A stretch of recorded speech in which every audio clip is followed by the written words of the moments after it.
এখনো অনেক শিক্ষা প্রতিষ্ঠান শিক্ষার্থীদের হাজিরা এরকম খাতায় লিখে রাখে, কিন্তু এই কাজটা করা যায় ডিজিটাল পদ্ধতিতে, তাও কোনো ধরনের টাকা ইনভেস্ট করা ছাড়া। আজকের এই ভিডিওতে আমরা সম্পূর্ণ প্রসেসটা কমপ্লিট করব। চলুন শুরু করা যাক।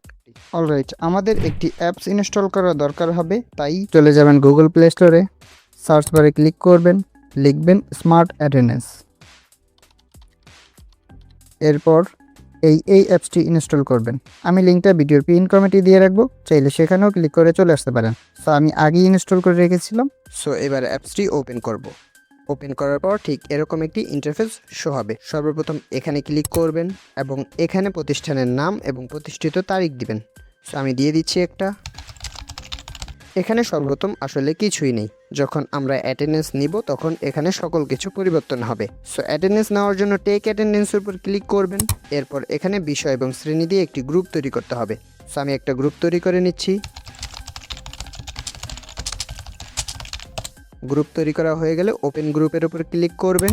এখানেও আপাতত কিছুই নেই, আমাদেরকে এখানে ছাত্রছাত্রী অ্যাড করতে হবে, সেজন্য অ্যাডের উপর ক্লিক করবেন। এরপর এখানে সকল তথ্য দিয়ে ছাত্রছাত্রী অ্যাড করবেন।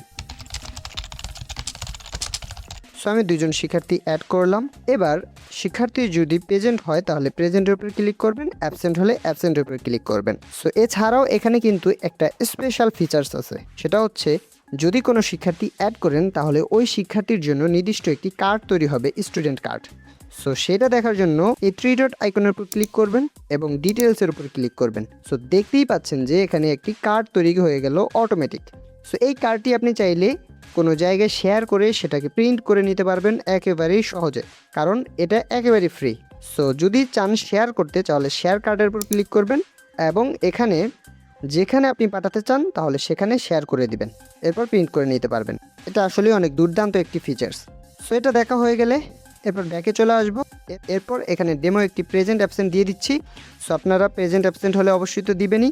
সো আমি প্রেজেন্ট এবং একটা অ্যাবসেন্ট দিলাম।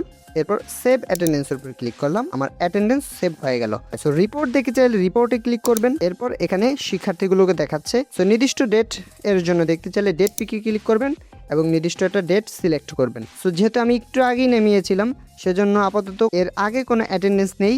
সো আজকের অ্যাটেন্ডেন্সটাই হচ্ছে সর্বপ্রথম অ্যাটেন্ডেন্স।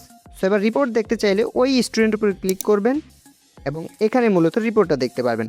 এখানে মান্থ সিলেক্ট করতে চাইলে মান্থ পিকের উপর ক্লিক করবেন এবং এখানে মান্থ সিলেক্ট করে নির্দিষ্ট মাসের জন্য দেখতে পারবেন।